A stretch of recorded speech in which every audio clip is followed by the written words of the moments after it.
his compelling documentary, Weed. You've looked at the evidence. There is real science now out there. He was flat out wrong about weed. A year-long journey that changed what many of us thought about marijuana, myself included. I think, we've been terribly and systematically misled. We used to only picture this. Then we showed you this. Medical marijuana, treating seizures, pain, dozens of other ailments. Charlotte's doing amazing, just better and better each month. But we learned this wasn't the end of the story. It was just the beginning. I think we went from about 150 calls a month to over 4,000.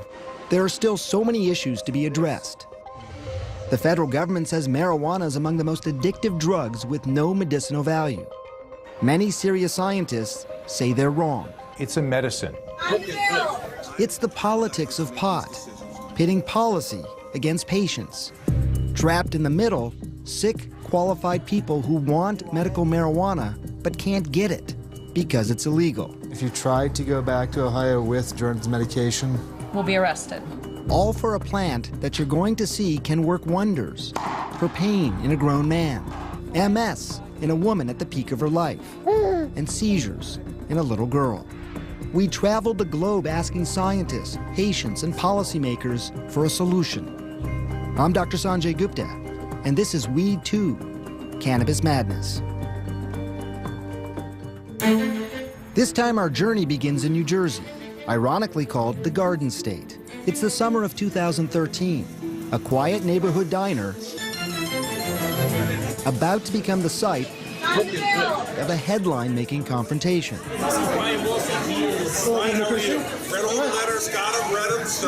Between a frantic father, Brian Wilson, and the outspoken governor, Chris Christie, all over Wilson's 2-year-old daughter, Vivian. I was wondering what the holdup is. It's been like 2 months now, or a month and a half. Because it's very well documented. These are complicated issues. It's a very simple issue. Listen, no, I know you think it's simple. And it's not. It was a David and Goliath moment. You've got a governor who's one of the leading Republicans in the nation, and this dad who's got a little girl who he's desperately worried and in love with, who just wants to do the best thing for her. You see, Brian Wilson's daughter, Vivian, was dying. Her brain continuously locked in seizures, and nothing had worked. The Wilsons were now pinning their hopes on medical marijuana. They'd read about marijuana on the internet, and they saw stories about it saving lives. Like little Charlotte Figge, whose story was told in our first documentary, Weed. I remember I was actually at the gym on the treadmill, and I saw a preview. I was watching the TV. I was so excited because I knew that everything was going to change at that moment. They hoped marijuana would rescue Vivian from the virtual prison she lives in, where bright lights, loud sounds, and patterns can all induce a seizure. That's why she wears that patch on her eye. If Vivi could be blindfolded, she'd be seizure-free because it's everything. It's all visual stimuli. She can't leave the house. Vivian, do you know this book? Vivian and I first played together in her darkened, quiet, very controlled bedroom. It quickly became clear how tremendous a toll this isolation takes on Vivian, but also the entire family. No one here has a normal life, including Vivian's older sister, 4-year-old Adele. Like every day on the way home from school, she's like, can we stop at the park? And I'm like, we can't stop at the park because Vivian's nurse leaves at 5 and we have to be home. What would Adele say about that? She'll say, we can't. When we pass the park, she says, those kids are at the park, but we can't go to the park because Vivian has seizures. And it like kills you, you know? They're so severely affected. New York University neurologist Dr. Oren Davinsky is Vivian's doctor. He's also one of the world's leading epilepsy experts. I think for the families who have given Western medicine a really good chance, and there are a lot of them, and Western medicine has failed their children. But the Wilsons now found themselves in the political crossfire of pot. Marijuana was legalized for medicinal use here in New Jersey right before Christie took office in January of 2010. It was done by his Democratic predecessor. But once in office, Christie blocked the legislation for more than a year. He eventually signed one of the strictest, most limiting medical marijuana bills to date. Just 6 approved stores in the entire state, and perhaps most damaging for Vivian, no edible forms of marijuana allowed, which was crucial. The only option then for this 2-year-old would be to inhale it. Talk to Brian Wilson. Protests erupted across the state. And that's why Brian Wilson took things into his own hands that day in August. We've had our experts reach out to you. Have you heard from our doctors? I have read everything that's been put in front of me, and I'll have... It became known as the dust-up in the diner. I mean, it was all over CNN. It was national news. It was like Libya, Vivian Wilson's father on the CNN home. I mean, it was crazy. She's not my daughter died, Governor. Hi, how are you? Nice to meet you. Good to see you. It's a battle these families understand better than anyone. There's no hope left in Miami. There was nothing else to do. Each of these families wanted medical marijuana for their sick children. They also fought to get it in their home states, but lost. So they moved to Colorado where it's legal. Desperate and determined, they've become known as medical marijuana refugees. I came from Arizona. We left a lot back in Alabama. Unfortunately, we had to break the news to his folks that we're not going to be coming back to Texas. More than 100 families moving to get the marijuana they had seen in our last documentary. It's called Charlotte's Web, named for the little girl we profiled. It's a plant that doesn't get you high, but is loaded with a chemical called cannabidiol, or CBD, which seems to help reduce seizures, even when nothing else has worked. It changed Charlotte's life. Because the drier it is, it'll extract more. Thousands of parents called to ask the growers, Josh Stanley and his brothers, if it could possibly work for their children. And you tell them, potentially, it could. Nothing's for sure. And I said, well, unfortunately, you have to move to Colorado. And the reason they have to move to Colorado is what? Because anything that's grown in Colorado has to stay in Colorado. It's the most absurd idea that we would have to do this to get medicine. But it's the law. Marijuana is illegal federally. So even if you're prescribed it legally in a medical marijuana state, even if it works, even if it is your last hope, you're out of luck. You can't carry it across state lines. So for the Wilsons, completely uprooting their lives and moving seemed to be the only option to help Vivian. It's the hardest thing in the world to have to do. We have all of our family here. We have our job. There's so much that we'd have to do. But just weeks after the dust-up in the diner, just around the time the Wilsons allowed us to start filming their story exclusively, we received word that Governor Christie had eased his stance. Madam Speaker, Senate Bill 2842 has received 70 votes in the affirmative, 1 in the negative, and 4 abstentions. Eventually, the state of New Jersey did allow the edible form of marijuana after all. But the Wilsons still had another roadblock. They couldn't get their doctors to prescribe it. There's a certain level within the epilepsy community of just fear that you could do more harm than good, and until you go through the standard process, you should be conservative. And by standard process, he means scientific research. And as you're about to learn, that is nearly impossible to conduct here in the United States. It's time to reform the system. I love you so much. Have fun on the airplane. Leaving people like the Wilsons in a painful and potentially deadly limbo. The exclusive journey to save their daughter when we come back.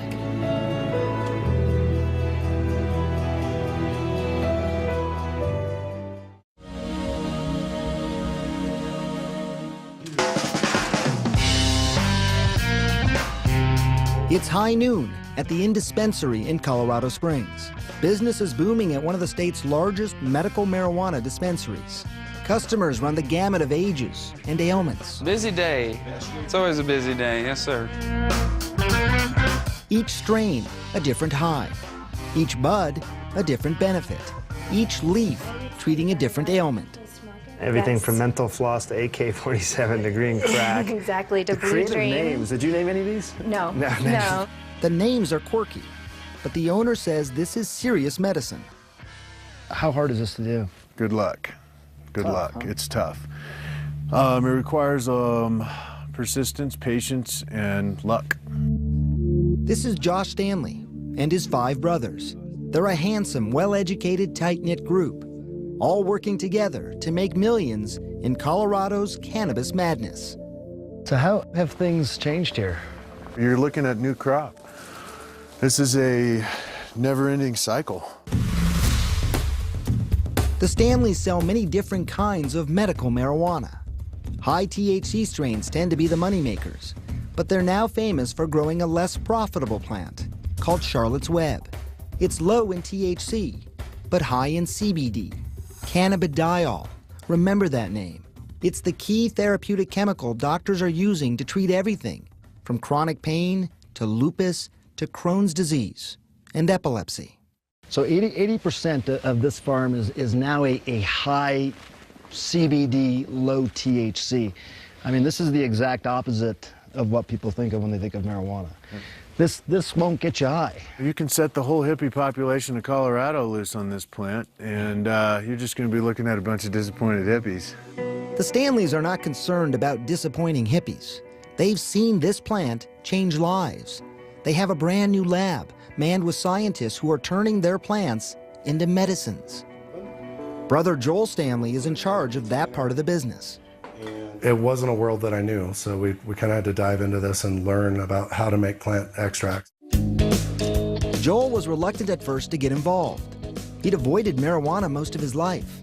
But the spring of 2009, he was working in Texas on the oil fields when his oldest brother Josh asked him to join the new family business.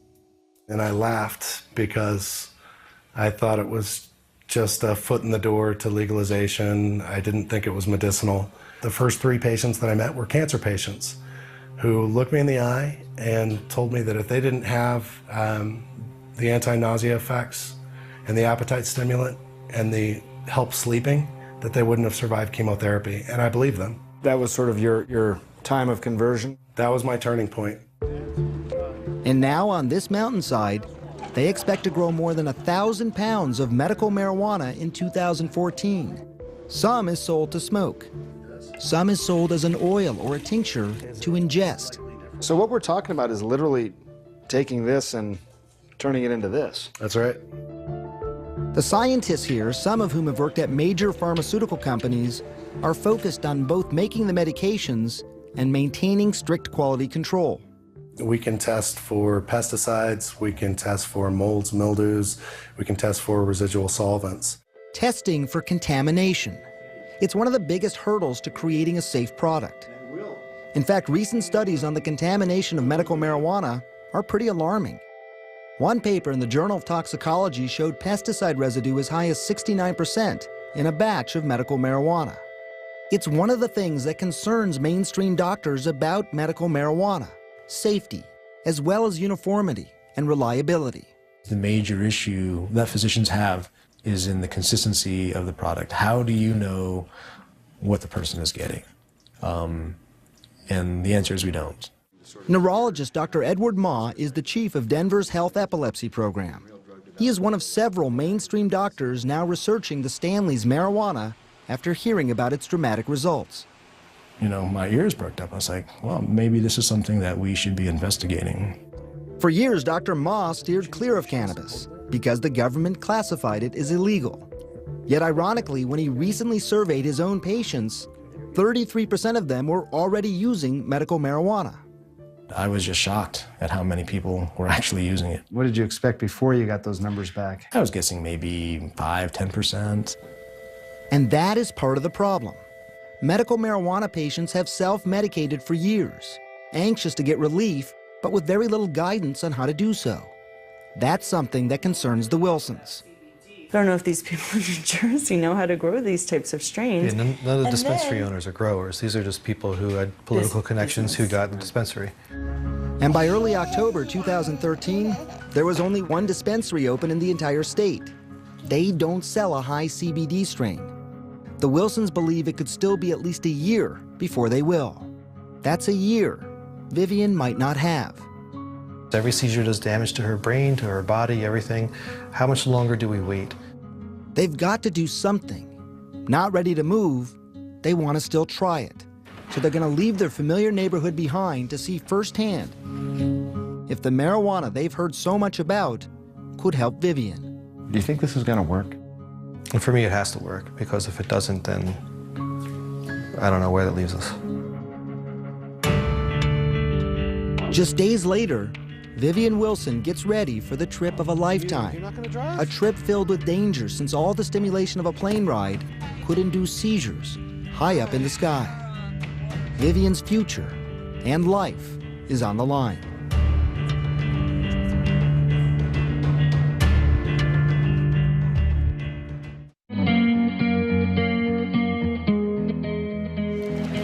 I love you so much. Have fun on the airplane. It was a trip that began with a tearful, anxious departure and fear for Vivian's fragile health. She suffers from life-threatening seizures. So much worry, yet thankfully this part of their journey was surprisingly smooth. With their grandmother and father by her side, Vivian was seizure-free. Hey!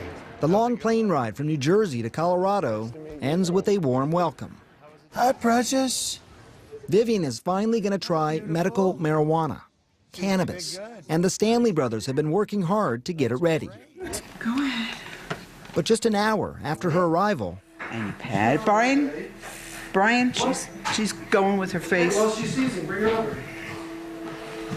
Vivian starts having seizures, one after the other. Brian rushes to get her anti-seizure medication. It's hard on Vivian and on Brian, and some of his doubts start to rush back in. It's always stressful wherever we go. I have all faith that this is going to work, but with anything you try, there's always that nagging suspicion that we're going to be the ones that it doesn't work for.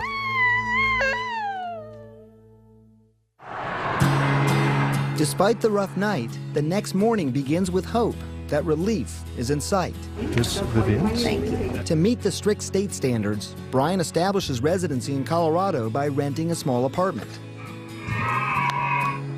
Vivian meets with 2 doctors for a thorough physical. How many seizures per day has she? Both doctors approve her need for cannabis and write recommendations for medical marijuana to treat her epilepsy. It went good? Yeah. By sunset, they're ready. Little Vivian has no idea what's about to happen. Okay. Hey, Vivi, ready for your future? Nope. That's it, right there. A tiny amount of oil squirted into her mouth. Good job, sweetheart. Now, they just watch and wait.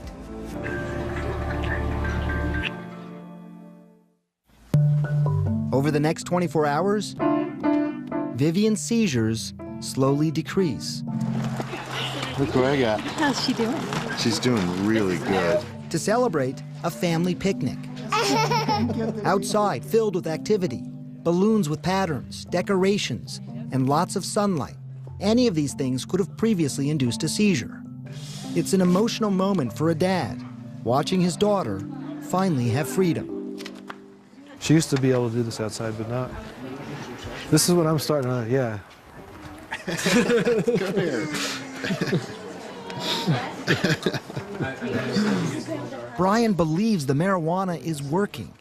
But as you're about to see, Vivian is by no means cured.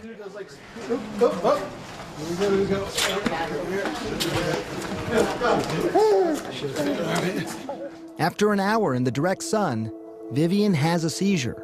Brian rushes to inject the potent emergency rescue drugs that will stop the seizures, and then places an oxygen mask in case those same drugs stop Vivian from breathing. She was out in the sun. Yeah, we pushed it. Now with the epilepsy rescue drugs still in her system, you can see for yourself just how powerful they are.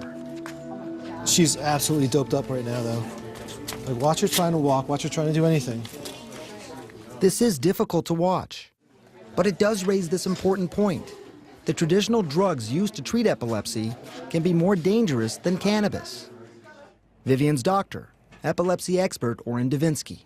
I think one of the reasons marijuana is probably safe is related to the cannabidiol receptors, which if you have too much stimulation or inhibition of them, they don't shut off breathing or respiration. And that's key. The current potent epilepsy drugs impact many parts of the brain, including the brainstem.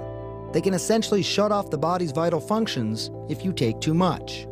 Marijuana does not do that. And that's why it's virtually unheard of to have a marijuana overdose. It's one of the reasons so many doctors are starting to change their minds on cannabis. But we are talking about children, young children, and that's going to understandably raise concerns. The latest research shows that some strains of marijuana do have a profound effect on the brains of users under the age of 25. THC in some good studies has been linked to psychiatric disorders, memory disorders in children under age 16. So even though it's low THC content, THC is more potent than CBD, so there may be long-term side effects. What do you worry about the most in the long run? The fact that we don't understand the long-term effects of this medication in brain development. These are tough choices, made even tougher when you uproot your whole life for marijuana. I had to do a lot of fundraising and get a lot of friends' help to get us here. So we left Daddy's at home in Cleveland and Big Sis. They come from all walks of life. A stay-at-home mom from Ohio, an insurance salesman from Alabama, a nurse practitioner from Florida. It's exciting to think about the opportunity for her, to hold her head up, to be able to look at us and say, Mom and Dad. But now, they're trapped. You can't take the medicine back to Florida, can you? They would take my child away. I'm pretty sure that's my fear. They would take your child away for giving him his medicine. Yeah. This is the problem I'm talking about between the federal and the state level. This conflict is really driving families apart. I mean, that's just crazy. It's crazy. It's absolutely crazy. I try not to think of it at this point. I'm just trying to, get some quick results in Vivian so that we know this is the path to continue on. And over the next couple of days, they see some startling results. Vivian goes from 75 seizures a day to just 10. The Wilsons are now more convinced than ever. They have to keep Vivian on marijuana. But how? Financially, they aren't ready to move here full time. And yet New Jersey doesn't have the resources to grow what they need. So as they head home, they don't know what the future holds. We're just going to have to hope for the best in the meantime. Their hope could lie with a brand new pharmaceutical. Wow. From these top secret fields overseas. An exclusive look inside when we come back.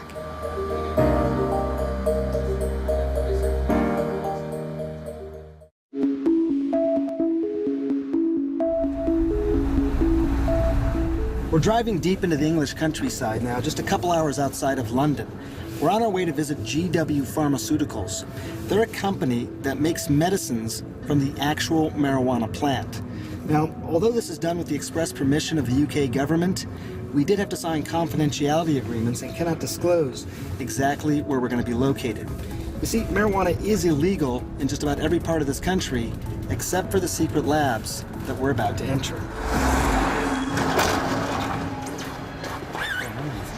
Wow, this is pretty spectacular.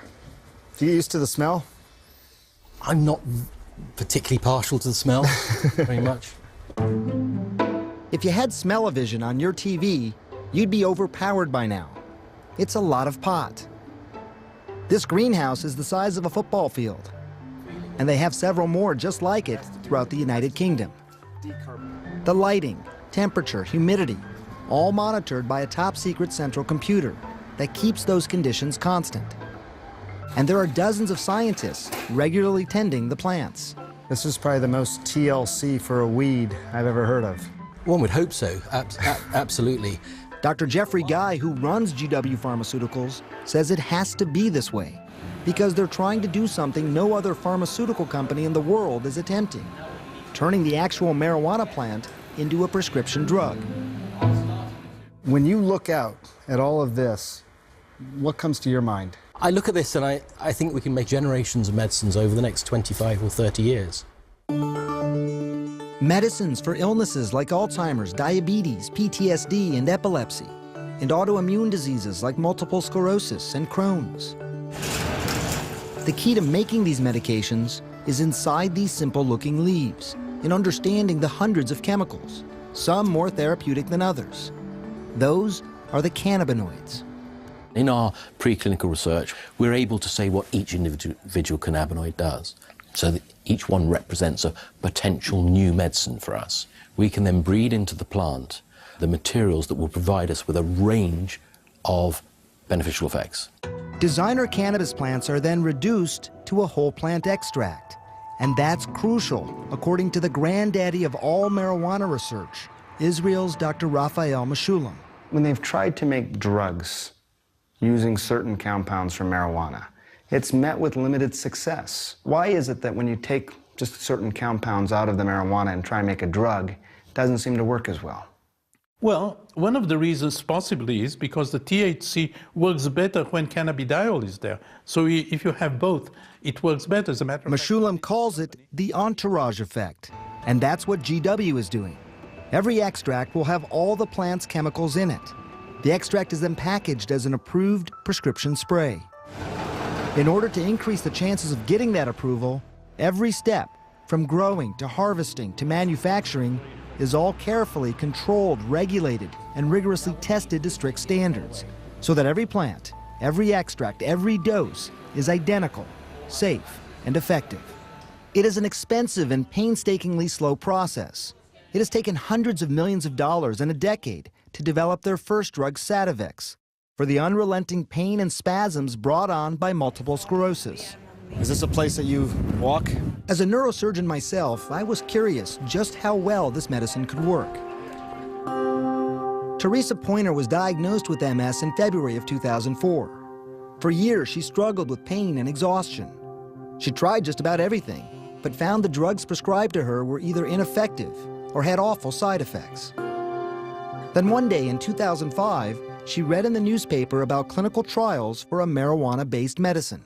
Have you ever tried cannabis? I mean, what were your thoughts on it? No. I mean, ever since I was a little girl, my mum had always said to me, you know, don't do drugs, don't do drugs. But nearly wheelchair-bound, Teresa was desperate. She tried it, a spray to the back of her throat several times a day, even once during our interview. Her pain and muscle spasms are now well controlled. So just the relief to be able to have a couple of sprays before I go to bed and feel comfortable enough to just go to sleep. The risk of side effects are pretty low. Neurologist Dr. Eli Silber prescribes Sativex for some of his patients. Some people do feel slightly dizzy and lightheaded, if you want to call it slightly stoned. Some people might feel slightly tired with it. But according to GW studies, only 6% of patients stopped taking the drug because of the side effects. More than 50% did get relief and continued on the drug. All of that makes it a potentially powerful medicine for the 2.3 million MS sufferers worldwide. It's now available in 25 countries, but not the United States, where it's still under investigation. Why so much more stringent in the United States? I think there is a greater level of rigor at all levels of regulatory inquiry in the US. Like any drug in the United States, cannabis would have to go through rigorous testing, research, and approval by the FDA. But after that, things start to get tricky. You see, marijuana also needs the approval of other governmental agencies, like the National Institutes of Health and the Drug Enforcement Administration. This is, of course, difficult, if not impossible. Why? Because in the United States, marijuana is illegal and classified by the government as a Schedule I controlled substance. That means it is considered to be among the most addictive drugs and is not recognized as having any medicinal benefit. And that's why what I'm about to tell you is so ironic. The irony is that the federal government has patented one of the important chemicals in the plant. The government of the United States has a patent on a substance for medicinal purposes at the same time that they say it has no medicinal purpose. Exactly. Mayo Clinic researcher Dr. Michael Bostwick is talking about United States patent number 6630507. It's held by the U.S. Department of Health and Human Services for the exclusive use of cannabinoids for certain treatments. I was stunned, and it really feels to me like sort of a dog in the manger, that the federal government is sitting on this wonderful thing, and not letting anybody else do anything with it. And when we went to the government to ask about it, none of the agencies involved would comment. We're being handcuffed by the government, preventing us from doing the right trials. In fact, a 2013 search through the U.S. National Library of Medicine revealed 2,000 recent papers on marijuana, but the majority of them explored the harm. Only 6% investigated the benefits. Many believe that's the result of a draconian system gone awry, resulting in marijuana becoming one of the country's most controlled substances. And many people believe that has to change. But it was one of the experts calling for that change that surprised me the most, Dr. Nora Volkov. She's the director of the National Institute on Drug Abuse. That's the very agency that many say has blocked a good deal of cannabis research. If the researchers feel that this is an impediment to them doing actually scientific work, this is something that should be addressed. On the front lines of that battle, the son of a political dynasty. Coming up, how this anti-drug crusader is fighting to get cannabis drugs to patients like Vivian.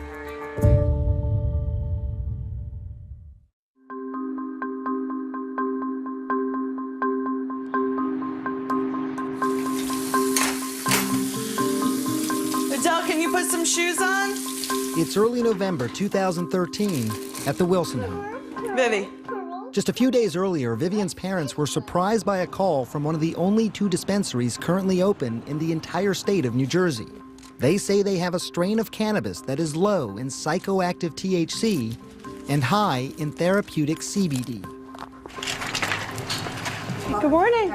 After a year of fighting Governor Chris Christie, This is Vivian. and then months searching for doctors to prescribe cannabis, She has seizures, correct? the Wilsons are finally getting marijuana in their hometown. Here. But once they pick up the cannabis at the dispensary, they're confused. It's 0.13% THC and 0.13% CBD? Yeah, why don't you go in and ask? This isn't like picking up a standard prescription at the pharmacy. There are no standard doses or federal guidelines. Your CBD is your 3 point. CBDA. Right. That's the one that you want. CDB. But they leave uncertain, not knowing exactly what they're getting. And here's another problem. What they get at the dispensary are leaves Vivian can't use. And how many grams did we say we were going to do? Half ounce. It's up to her parents to make medicine out of those leaves. For that, they're using this glorified crock pot to activate the plant and turn it into an oil. So once we have oil, we still don't know exactly what the ratio is because it's not going to be exactly what this says because it just went through this heating process. It's trial and error. Something we heard from so many medical marijuana patients. That's what matches. I do a mixture of THC, CBN, and CBD. Isn't that great God? Frank Bianco had to experiment with many different strains of marijuana to find the right kind to treat his chronic pain and arthritis from an old football injury. If I'm experiencing extreme pain in my knee and I want to get medicated faster, I'll do a dab of hash oil. My body's exhausted, my knee's going to be sore, maybe a little swelling on the joint, maybe I'll sit down and smoke some flower.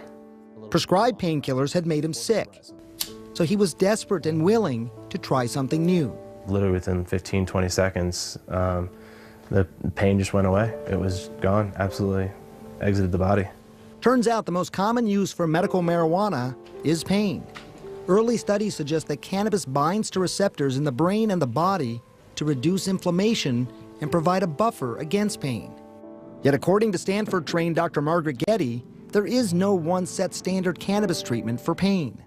So patients are kind of let loose in the sense that they have to try things and find out which strain works, and it might be different at different times. Frank now works in the Stanley's lab, where he helps to make the medicines that he takes morning, noon, and night. A variety of different strains. He says his pain is gone, and he functions well. It's a mix that works for him. Is it risky to be doing the trial and error process? There are some risks. If you don't know your baseline for what milligram, your edibles that you can ingest, if you ingest too much, I mean, you could pass out. Some of the stories I've heard have been people who followed recipes, and I've had children admitted to psychiatric emergency rooms, psychotic from the marijuana product. I'm good, how are you? And that is why Davinsky feels that job number one is to make medical marijuana safe, reliable, and effective. One way to do that is through research, which is why since the summer of 2013, he's been trying to begin the first ever United States research trial on GW's new cannabis-based epilepsy drug. But the hurdles have been nearly insurmountable. If you're trying to look at the potential medicinal benefits, it's very hard to get funding. After many months, Davinsky was able to secure funding and approval from his hospital, New York University. But getting the government, specifically the FDA, the DEA, and the Bureau of Narcotic Enforcement to sign off was nearly impossible. One of their biggest issues was security. So as part of this, you had to have a safe put in. This is new and only for this project. A 1,200-pound safe, watched by multiple security cameras and alarm systems, all for a drug so low in THC that it can't get you high. And even with that, Davinsky is still waiting for final federal approval. The failure of the federal government through its regulatory arms, DEA, FDA, and the like, has led to a public health debacle. Patrick Kennedy, with his deep political connections and famous name, is pushing the feds to fast-track cannabis research. They ought to get at it quickly, that's my view. FDA, the federal government, they ought to just get it done. We just need a greater urgency to this issue overall. It's a bold statement for Kennedy, a recovering addict who's been outspoken that making medical marijuana legal in any way is dangerous, that more children will be able to access it, and more smokers will become addicted to it. Now he thinks the only way to remove that risk is to have all medicinal marijuana products federally regulated, rigorously studied, and strictly controlled. I think making this truly a medicine, as opposed to forcing people to go on the street and try to buy something that they can't determine whether it is what it says it is. But he understands why extremely sick patients want marijuana now. Remember, his father, Ted Kennedy, died of brain cancer, and his brother lost his leg to cancer. I wouldn't have begrudged any member of my family with cancer, and they've all had cancer. Anything that would have mitigated the chemotherapy. It's why Kennedy is meeting with everyone from the FDA to the White House to speed things up. But it takes time. Minty green? Time the Wilsons don't have. They're finally going to try their new homemade cannabis oil. We weren't able to get it tested or anything, so we really still have no idea what it is, which is why we have to be really cautious. Behind closed doors, Brian tries it to make sure he doesn't get high. He doesn't. Open up. So Vivian is next. It doesn't work. Nothing in New Jersey seems to work for them. Vivian's seizures won't stop. Is moving the only option left for the Wilsons?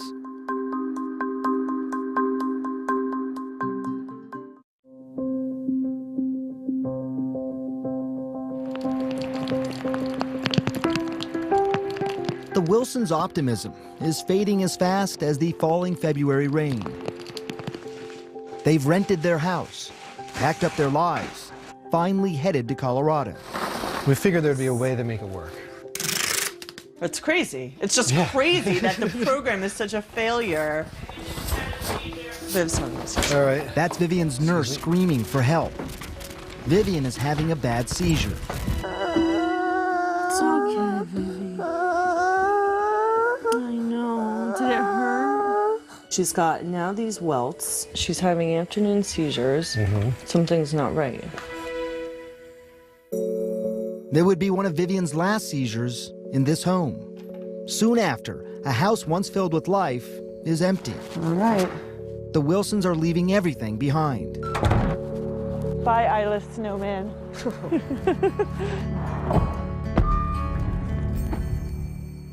When you look at some of these situations, families uprooting their lives, moving to Colorado, what goes through your mind? Somewhat as a doctor, but just as a citizen. I think it's a strange point we have. I think that these people can't get access for the most severe cases to something that might be very helpful for their child, might even be potentially life-saving for their child. Something Davinsky's hoping to change. He's finally gotten the government green light to start research trials on GW Pharmaceuticals' cannabis-based epilepsy drug. It's too late for Vivian, but not for the hundreds of children in the trials. It is exciting to be at this point in medicine where, you know, we're going to hopefully in the near future get some answers about a drug that's been part of our species' history for thousands of years. But those answers won't come immediately. In the meantime, the Stanleys aren't slowing down. Oh, it looks really good. They finally succeeded in getting Charlotte's Web out of Colorado and into the hands of patients in California. Jason, you got your medicine. How about splitting families up? Now the brothers have their sights set nationally in states like Oklahoma. Don't make them pick up and have to move to a state like Colorado. In fact, 15 more states are now considering legalizing medical marijuana. There are other people in this room who need the immediate gratification of that drug. The ever-growing support of mainstream medicine doesn't hurt. In a recent poll of nearly 2,000 doctors, 76% said they're in favor of using medical marijuana for a needy patient. Now, 6 medical marijuana states have expanded their laws to allow card-carrying medical marijuana patients to bring cannabis medicine into their home state. Yet unfortunately for the Wilsons, New Jersey is not one of them. It will not happen on my watch, ever. I am done expanding the medical marijuana program. Literally the same hour he said that, our friend's daughter was taken off a ventilator after a 26-hour seizure. 15 months old. I heard that. And you're like, yeah, that could be Vivian, you know? Tuesday, February 25th, Denver, Colorado. Brian is setting up house, unpacking boxes, picking up a 2-month supply of Vivian's new cannabis medicine. It'll be $667.37 for the total.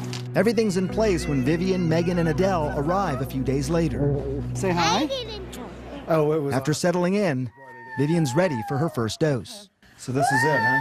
Yep. It's been a long road. Yeah, it really to has. get that in your hand like this. It really has. She's a little tired, but ready. Have you take some medicine? The first of many doses, the beginning of a new life. You okay? I'm so happy with this neighborhood, and I needed something to make this really positive. I needed to be somewhere that I was going to just absolutely love. And create new memories. Yet there is always the constant reminder of everything they left behind. We're stuck here. Vivian can't leave this state as things stand now. Right. She can't cross any borders. And they're just not going to, the grandparents aren't going to get to see their grandchildren much. And it's really sad. In the midst of the sadness, a realization that the sacrifice might have meaning. Was this a battle that was won? Clearly we're here now. Vivian does not have what she needs in New Jersey, so in that respect we didn't win, but there's a conversation going on and people are talking about medical marijuana a lot more. How great! And for the Wilsons, other patients and dedicated scientists, all who believe this plant might be able to change lives, It's our new house! that is a victory.